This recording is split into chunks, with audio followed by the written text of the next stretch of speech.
Bows, TKOs, yeah. Bows, TKOs, we got bows, TKOs, yeah. Bows, TKOs, we got bows, TKOs, yeah. Bows, TKOs. Bows and TKOs. We are live, episode 67, coming at you from the Valley on this beautiful Thursday afternoon. The heat has returned. We had the first days under 90 degrees here in the Phoenix Valley. Teased us a little bit about getting some, desert fall weather. Back in the hundreds, like 106 today for the next week. So hopefully it's the final of the heat wave. As I'm probably going to take a little dip in the pool after this, cool down, maybe have a little cocktail after a good hard week. I'm your host, Shane Gillette. We have a big weekly MMA podcast episode coming at you.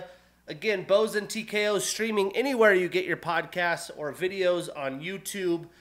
And lots just happening in the sports world. Rocking my Steelers, the undefeated Pittsburgh Steelers, 3-0. Going to Indy, about to be 4-0 Pittsburgh Steelers. Justin Fields, I love to see it. And that still curtain-like defense. Elsewhere on my teams, we got college football. University of Wyoming might be the worst FBS program. Really glad I saw them get blown out here in Arizona against Arizona State. Tough year for the Cowboys. My Montana Grizz, my alum, and the Oklahoma Sooners, very similar. Lots of potential. Should be good as the year gets going. But still figuring things out with quarterbacks and just offensively. Basketball starting soon. Hockey starting soon. The preseason here. My Avalanche look like contenders again. The Utah Jazz really just hopefully have a terrible year so we could get Cooper Flagg and really make a run at this thing. But I'm sure if you guys are big sports fans like me, you're enjoying it. We get consecutive UFC action now. A week off. It even feels like a dream that I was at UFC Noche at the frickin' Sphere. Really, honestly, seems like that was forever ago. Started a new job, learning a new job. Not only that, but about to close on a home. So your boy's got lots of exciting stressful things going on. Again, excited to maybe kick back in the pool with a little cocktail action after this. But no fights to recap since we had last weekend off. We have some fights to announce. We have recapping Dana White Contender Series episode 7. We have previewing the UFC Fight Night Paris card early Saturday. Get your football, get your UFC. Let's jump right in. We have the UFC China card. I think it's Macau, how you announce it. That'll be happening local time there, so it'll be early morning here in the States. We have a 5-round main event in the bantamweight division. The fight we all expected to happen. Petr Yan, Deiveson, Figueiredo. That'll be happening right before Thanksgiving on November 23rd. We have Yan Xiaonan taking on Tabitha Ricci. Big prove-it opportunity for Tabitha Ricci. We have a banger here. Volkan Ozdemir and Carlos Ulberg. I don't know if Volkan has passport issues or what, but he has never fought besides like Abu Dhabi or some of these foreign cards. We have Song Kanan and Muslim Salikov, which should be fun. On the November 9th card, we have recently signed former One Championship champion in 2 weight classes, Renier de Ridder, taking on Gerald Meerschaert. See what he could do here in the UFC, taking on a savvy veteran. On December 14th, we have Manel Kape taking on Bruno Silva. That was a fight I called out for Matchmaker Monday. Not surprised with all the antics Manel Kape has had to deal with. The UFC's had to deal with him. They're kind of making him fight back. And then on the Madison Square Garden UFC 310 card, we have Chase Hooper, one of the younger fighters that had been on the UFC roster, fighting Clay Guida, one of the older veterans in the sport. We have Michael Chiesa and Max Griffin also on that 310 card, and MSG getting a fight in one of the best arenas out there. So let's talk about Contender Series. Episode 7 on Tuesday. All 5 winners again awarded a contract. We had Alexia Thanara with unanimous decision over Rose Conciaso. And these 2 women were training partners. I thought the fight was okay. Both women definitely have room for improvement to level up. It was a short notice fight. I wouldn't have awarded a contract to the winner here. Dana did. I feel like they're just getting sloppy with contracts, getting a lot of wishy-washy people into the UFC, but it is what it is. Decent little scrap there. One hell of a performance by the young Kevin Vallejos. Round 1 TKO over Cam Teague. And man, did he look good. When he had Cam rocked, he had a beautiful, amazing boxing combo to get the finish. Upper, starting up, going down to the body, opening him up. Only 22 years old. I'm excited to see what he can do. He was even bantering with someone on X today on social media about potentially booking a fight. I can't remember off the top of my head who was talking about it, but definitely interesting. We have Kevin Christian with a round 2 submission via armbar over Francesco Mazzeo. In this fight, Mazzeo just kept taking him down, and that was it. But Kevin looked to be the better striker. Round 2, Kevin was able to avoid the grappling, not avoid the grappling, get his jiu-jitsu going down to get an armbar as Mazzeo was kind of taking control, but Kevin was making him eat shots on the entries and got that jiu-jitsu going as Mazzeo kind of tired himself with the wrestling. Not a beautiful performance, but again, Kevin gets the contract. Looks like a solid striker, though. We had Daniel Frunza with a round 2 TKO over Vadim Kusi. In his 30s. Rare to see a guy like that fighting in Dana White Contender Series. But Vadim came out aggressive. Hey, I'm in my 30s. I need to get a finish. He went for broke, sold out, tried to get a finish, had Daniel rocked, couldn't get the finish, and just gassed out. So Daniel was able to take advantage of that. Clearly the fresher fighter in round 2 to get the contract. Again, none of these performances so far really stuck out to me. I would borderline give contracts out. Maybe give it to Daniel. But then we had Danilo with a round 1 submission via rear naked choke over Bailey Schoenfelder, who is a massive, I think, plus 500 underdog. And Bailey is a former Minnesota linebacker, played for the University of Minnesota. And Danilo just starched him. Clearly, right as he sat down, went for the rear naked choke, didn't have hooks in or nothing, got the finish. So I thought he had the best performance. But a pretty lackluster episode. I thought it was crazy they awarded 5 contracts. But we'll see if we can get it picked up in episode 8. I felt like the early part of the Contender Series has had better performances. But this weekend, again, the UFC's back. We got UFC Fight Night Paris. For some reason, I can never just say Paris. I always, have fun with it. But to preview this card, this isn't a super deep card. It is a fight night card. There is a ton of international talent on the card. The prelims do have, towards the main card, towards the end of the prelims, some fun, evenly matched fights that we'll talk about and break down. Every fight on the main card has its own intrigue. There are some highly ranked big names with a ton on the line at the second half of the main card. So again, an early card should be a ton of fun. Some good fights that we will not break down. We have Contender Series alum Bolai Oki taking on Chris Duncan. I think Oki should show out in that fight. We have Jan Kutalaba taking on KSW alum Bogdan Danidko, who will be making his UFC debut. A tough bout for him as Jan is still so young with a ton of potential.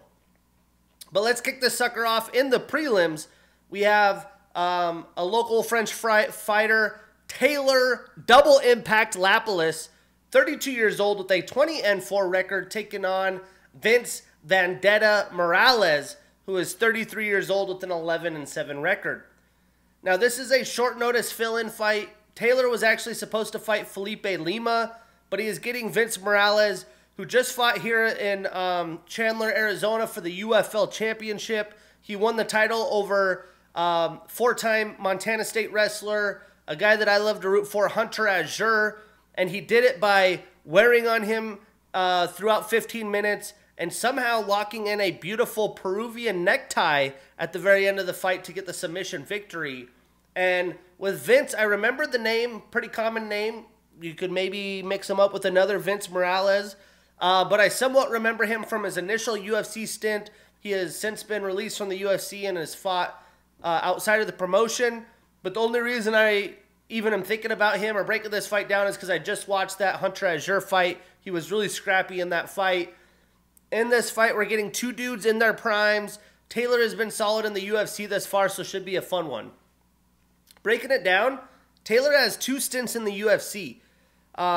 His first stint was in 2015 and 16, had some time off, came back 7 years later, back last year in 2023. He is on a one-fight winning streak. He is 2-1 since he's been back in the UFC. 5-2 overall in his UFC stints. 6 of his 20 wins come via submission, and he does have a length advantage here, 3-inch reach advantage, and a 7-inch leg reach advantage. Now, Vince trains out of Syndicate MMA. He has a blue belt in BJJ. He's also had 2 stints in the UFC. His first one being 2018 to 2022. His first fight back on short notice now. He is on a 5-fight winning streak since he has left the UFC. He has fought for Bellator, King of the Cage, Contender Series, and Risen. Again, the Hunter Azure fight, Vince won, which I think it would have been a very close decision victory by Hunter Azure if it had gone to the scorecards. But that was a UFC quality fight. I think Hunter could easily be fighting here against Taylor. But Vince, that was probably his best win since he fought a very young Ayman Zahabi in the UFC. And I do think Taylor's length is going to be tough for Vince here. I think Taylor's going to have the striking advantage, kind of that home crowd vibe to it as well. Taylor lost a decision to a very good Farid Basharat recently, but his best UFC wins are Cody Stamann and Colin Logren. I do think that is a little bit better quality. So this is a good matchup. This is going to be a real opportunity for both men in their primes to boost their career. A loss here really puts you in a bad place. So both guys should be aggressive. I think it'll turn out well for the fans. But I am taking Taylor Lapilus. I am putting him on a parlay. We're marking that ish down, and we getting that bread. Moving on. We have Ludovic Mr. Highlight Klein, 29 years old with a 22-4-1 record, taking on Roosevelt the Predator Roberts, 30 years old with a 12-5 record. Now this fight is going to be a fun kickboxing affair for the most part. I do think we do get to see a finish in this fight. I don't think it'll go to the scorecards.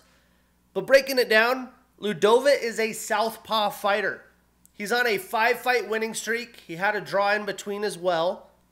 9 of his 22 wins are via knockout, 8 via submission, so 17 of his 22 wins via finish, and 2 of his 4 losses are also via submission. To finish or be finished. Now, Roosevelt has a brown belt in BJJ.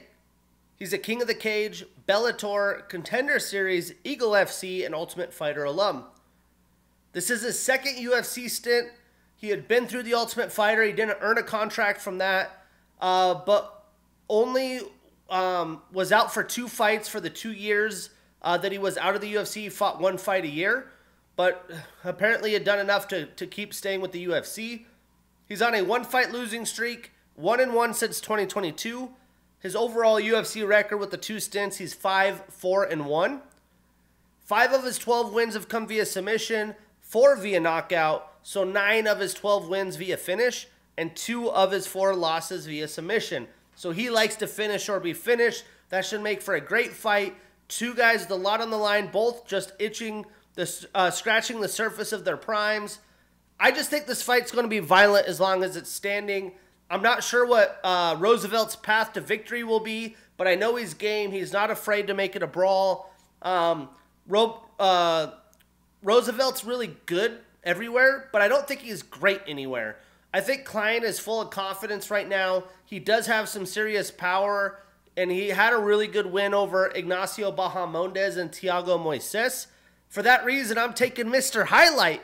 I'm putting Ludovic Klein on my parlay. I'm expecting a highlight. we marking that ish down, and we getting that bread. Moving on, the prelim headliner, we have Umar C., 28 years old with an undefeated 10-0 record, taking on Da Woon Jung, 30 years old with a 15-4-1 nickname. His 15-4-1 record. His nickname is Saseta. I do think this fight is just about seeing C getting more octagon time. He's only 1-0 in the UFC and finished the fight very early in his last outing. Meanwhile, Jung is on a 3-fight losing streak. He isn't a very good grappler by any means. He's mostly a striker, but he is an experienced UFC veteran. It isn't going to be an easy out for Omar. Omar is very striking heavy as well. Now, C is a big Vegas favorite in this fight, but I do think he gets tested here, especially if it gets out of the first round. Breaking this down, Umar is an Eagle FC and KSW alum. He's on a 1-fight winning streak and is undefeated. 4 of his 10 wins are via knockout, 1-0 in the UFC, I should say, and 4 via submission. So 8 of his 10 wins are via finish. He has a 4.5-inch reach advantage and a 4-inch leg reach advantage. Now, I know he does have 4 submissions, but a lot of that is just beating the crap out of guys, getting on top of them, probably grabbing for a neck. Not great grappling or jiu-jitsu. Now, Jung is an orthodox fighter. He trains at a Korean top team. He has a blue belt in BJJ. He's on a 3-fight losing streak. He is 2-3 since 2022, and 11 of his 15 wins are via knockout. Again, if Jung can get through the first round, I am interested to see how Omar's stamina is going to be. He has only been out of round 1 twice in his pro career with 10 fights. And I'm also interested to see if Jung tries to prepare, maybe adding some grappling to his own. I doubt C is going to be able to defend very well, so there will be a lot of questions that are answered here. I am excited for the fight. It should be violent, but I am taking the undefeated Umar C. I'm actually avoiding this on any parlays where possible. Then jumping into the main card, this is a solid main card. We get Matt, the Steamroller Frivola, 34 years old with an 11-4-1 record, taking on Fariz, the Smile Killer Ziam, 27 years old with a 15-4 record. Now, this fight is going to be a really good lightweight showdown. This division's absolutely stacked, and outside of the top 15, 15 to 30, you get really good fights like this, where the winner could, really get an opportunity to fight into the top 15 and be a staple of the division. Matt, he is coming off a loss, but he is always down to fight. His nickname's the Steamroller for a reason. He is going to bring it against a very skilled Fariz Ziam. And Fariz is still young. He's only 27 years old. He's still a few years from his prime. And a win here for Ziam would really, really be setting up his career for a good opportunity and would be a tough loss for Matt. Breaking this one down, Matt trains at a Sierra Longo fight team. He is a World Series of Fighting, Titan FC, and Contender Series alum. He's on a 1-fight losing streak. He is 3-1 since 2022. 4 of his 11 wins are via knockout, 3 via submission, so 7 of his 11 wins come via finish, and 3 of his 4 losses are also via knockout. So to knock out or be knocked out. Now, Fariz trains out of Killcliff FC. He's on a 3-fight winning streak. He's 3-1 since 2022. 5 of his 15 wins are via knockout, 4 via submission, so 9 of his 15 wins via finish, and he does have a 4-inch reach advantage. Again, these guys are gamers. They have a lot of finishes. They're skilled. When it comes to Fariz, he's very highly technical. He's a longer fighter, and he's more of what I would consider a point fighter. He has won a lot of fights via decision since he's come to the UFC. He actually hasn't had a finish in the UFC. He is going to be measured in this fight. He's going to have to try to have good defense with the aggression of Matt, look to counter, because Matt is just an uber-aggressive fighter who has been finishing or has been finished. He actually hasn't been out of round 1 since January of 2021, and he has been active. I just think Matt at this point is going to be too much for Ziam. Maybe if Ferris had like 4 more UFC fights, things would be a little bit different. I wouldn't be surprised if Ziam did catch Matt, maybe coming in with a nice counter using his length advantage. But I do think Matt is going to want this even more because his last fight he came off a round 1 knockout loss. So I do think he's going to be very prepared for this fight. And Matt is more experienced, but the longer the fight goes on, I do think it will be maybe swinging towards Ziam's favor. Plus, he's got the hometown crowd in front of him as well. Let's look at that. Let's see here. We have BSD, a French fighter. Nasruddin Amavov, French. William Gomez is French. Kevin Jousset is French. Morgan Scherer is French. Fares Ziam is French. Umar Sy is French. We have Taylor Lapilus is French. Nora Cornoli is French. So we have 1, 2, 3, 4, 5, 6, 7, 8, 9 French fighters and some countries that are pretty close that'll have that home crowd feel. So it's going to be interesting to see how the crowd does. I know that they take this very seriously. They are very involved fan base. They're loving the MMA as a sport. They're becoming more and more, it's becoming more and more popular there. So Ziam's setting the tone for the main card, and there's some quality fighters before him. But for the reasons I had explained, I am taking the steamroller at this point. I am avoiding this on any parlays where possible.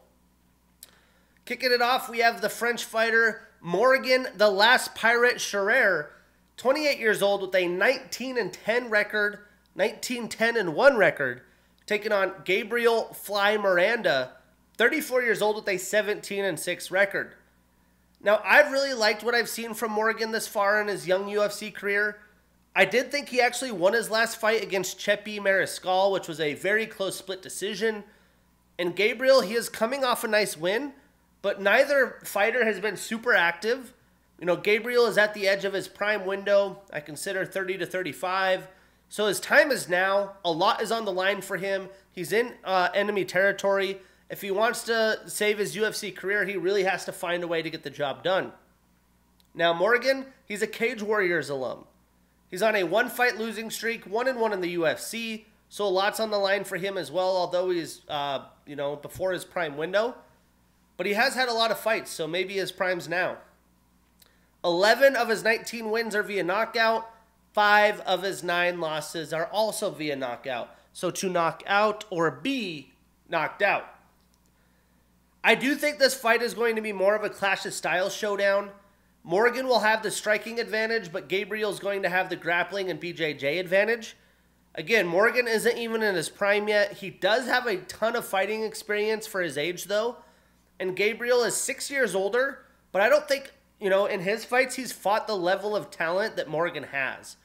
I do think there is a worry of Morgan getting comfortable early, being the better striker, and maybe, playing into the fans' chants, getting a little sloppy. So as long as he stays technical, has a good game plan, doesn't do too much, he should get a great win in front of the home crowd and get it set up for the big fights in the main card. For that reason, I'm taking Morgan Scherer. I am putting him on that parlay. We writing it down, and we getting that bread. Moving on. We have Brian the Butcher Battle. 30 years old with an 11-2 record, taking on Kevin Air Jousset. 31 years old with a 10-2 record. Now, this fight is going to be a fun one to warm up the main card after the Morgan fight, because both of these dudes are in their prime, and they fight with some ferociousness to them. Brian has to be chomping at the bit since his last fight. It was a really weird situation against Ange Lusa, where he kind of seemed to use the eye poke that wasn't super severe to get out of the fight. I thought he was losing, and Brian was on his way to really put it on Lusa. So he's really pumped for this, and obviously Kevin fighting in Paris, huge deal. Breaking it down, Brian is an Ultimate Fighter alum. He's on a 2-fight winning streak. He had a no contest, is 4-1-1 in the UFC. 5 of his 11 wins are via submission, 3 via knockout, so 8 of his 11 wins via finish. Now, Kevin trains out of City Kickboxing. He has a second Dan black belt in Judo. He has a purple belt in BJJ. He's on a 5-fight winning streak, 2-0 in the UFC, and 4 of his 10 wins are via knockout. Now, Kevin is a solid fighter, but he is already in his prime and hasn't fought the level of competition that Brian has. Brian has really improved since The Ultimate Fighter. He seems like a problem right now. I really feel like he's hitting his stride. I do think he's going to be better everywhere, but Kevin's going to make him work for it. And I do expect to see this fight a little bit of everywhere. But I am taking the Butcher. We putting Brian Battle on that parlay. We marking it down, and we getting that bread. Moving on. We got Joanderson Tubarão Brito, 29 years old, with a 17-3-1 record, taking on William Jaguar Gomez, 27 years old, with a 13-2 record. I'm kind of interested on the matchmaking here. This fight is a huge step up for William, and really, I feel like Brito should be on a lot higher path here. But both men are still young. They're not really in their primes. You could debate Brito might be. But Brito's been in the UFC for some time. He has fought some very stiff competition, and again, I thought the timing of this is a little interesting, but maybe the UFC just thinks that highly of Gomez. Breaking this down, Joe Anderson trains out of Shoot Box. He's an LFA and Contender Series alum. He's on a 5-fight winning streak, 5-1 since 2022. 7 of his 17 wins are via knockout, 8 via submission, so 15 of his 17 fights come via finish. And William, he trains out of the MMA factory there in Paris. He's a Cage Warriors alum as well. He's on an 11-fight winning streak, 3-0 in the UFC. That's probably why they made it. He also has a 5-inch reach advantage, leg reach advantage. But looking at this, you want to talk about how careers play out differently. Joe Anderson Brito has come on to the UFC scene since he beat Diego Lopez. That's right, the Diego Lopez in the Contender Series in 2021. Since then, his first UFC bout, he lost to Bill Algeo by unanimous decision. Understandable young fighter fighting a veteran. But then he beat Andre Fili by a round 1 knockout. Andre Fili is very, very good. He submitted Jonathan Pierce in round 2. Jonathan Pierce's grappling is brilliant. And then he brutally just kicked the shit out of Jack Shore's leg. That was a debatable stoppage, but looked like Brito was about to run through a very, very good, talented Jack Shore. Now, again, these are very good fighters. I think he is going to continue to show out here with his violence. He clearly goes for the finish in his fights, and I would expect him to let his hands fly, make this a brawl, and see if the younger, less adversity-proven Gomez can handle the heat. And he could grapple if it goes there as well. I don't think Williams prepared for that. I think that, he is long. He probably has some good power and is a precise striker. But I think Brito is a wrecking ball and is going to sadden the French crowd with a brilliant finish here. I'm taking Joe Anderson Brito. We are putting him on that parlay. We marking it down, and we getting that bread. Moving on. The co-main event, we have Nasruddin Imavov, 28 years old, with a 14-4 record and the number 4 next to his name, taking on Brendan All-In Allen, 28 years old, with a 24-5 record and the number 8 next to his name.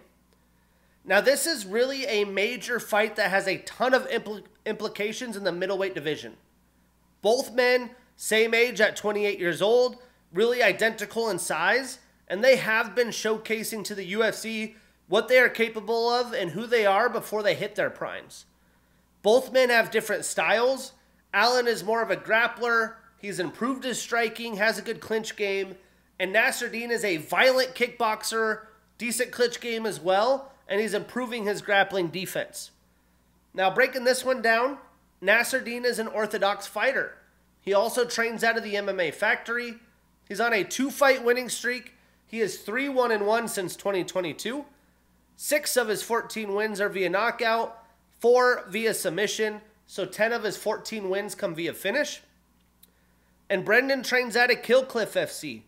He has a black belt in BJJ. 3 of his last 5 fights have been performance of the night. He's showing up. He's showing out. He's an LFA alum and former champion. He's also a Contender Series alum. He's on a 7-fight winning streak, and that's only been since 2022, so he's been just as active as anybody in the sport. 14 of his 24 wins are via submission, and 2 of his 5 losses are via knockout. And both men have actually fought up in weight classes to light heavyweight for one-off fights as well. Now, Brendan has honestly become a very well-rounded fighter, but I do think Imavov is going to have a pretty clear advantage on the feet. If this was a 5-round fight, I think it would benefit Allen. And I know when there was rumors of them trying to get this fight booked, Allen wanted to be the main event. I think he feels that same way because Allen would be able to wear on Imavov more.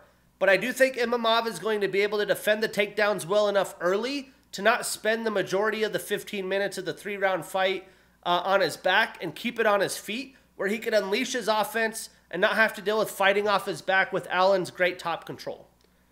There is going to be a situation in my mind, or a world, where Allen easily gets takedowns, right? That happens in kind of a clash of style showdown, just like the Merab Dvalishvili-Sean O'Malley fight, and he could grind out a victory.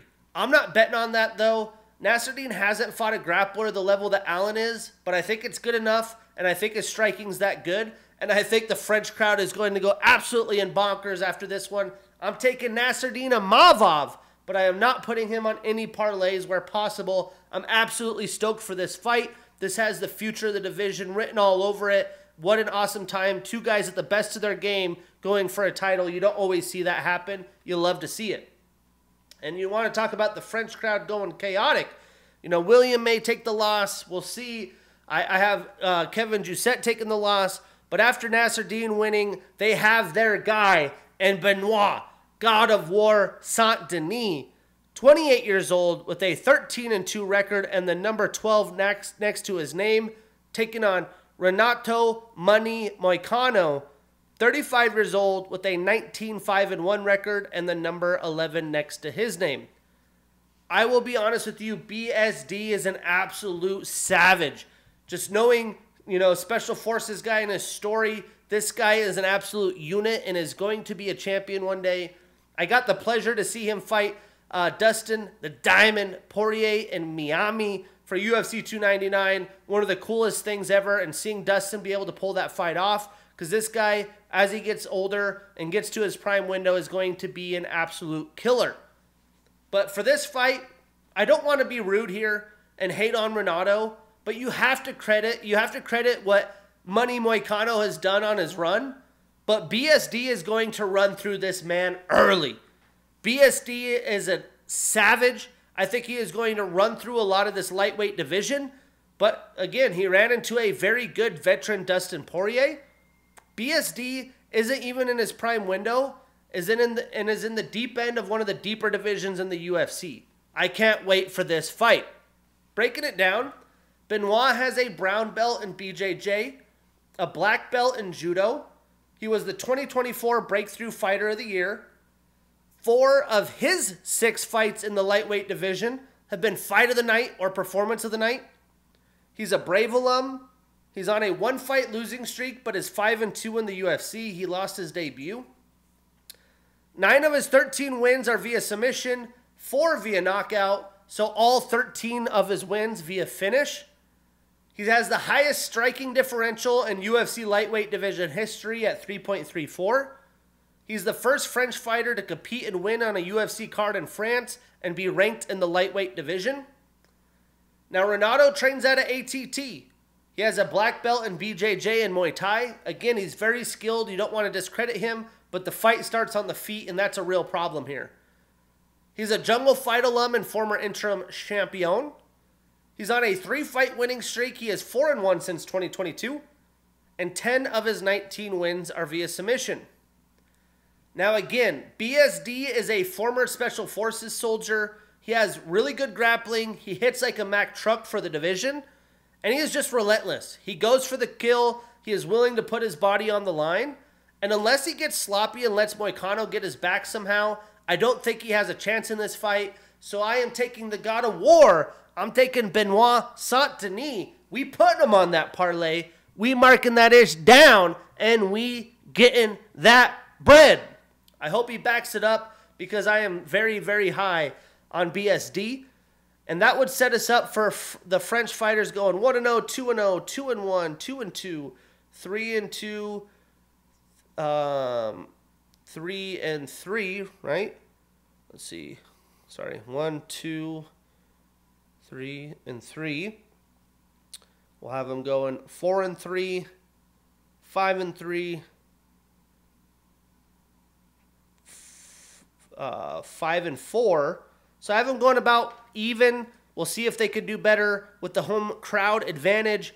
But again, we're getting consecutive UFC action back for fall. Next week, we get another pay-per-view in Salt Lake City. This one is headlined by the Alex Poatan Pereira and Khalil Roundtree Jr. 2 belts on the line. Raquel Pennington is defending her strap against Juliana Pena.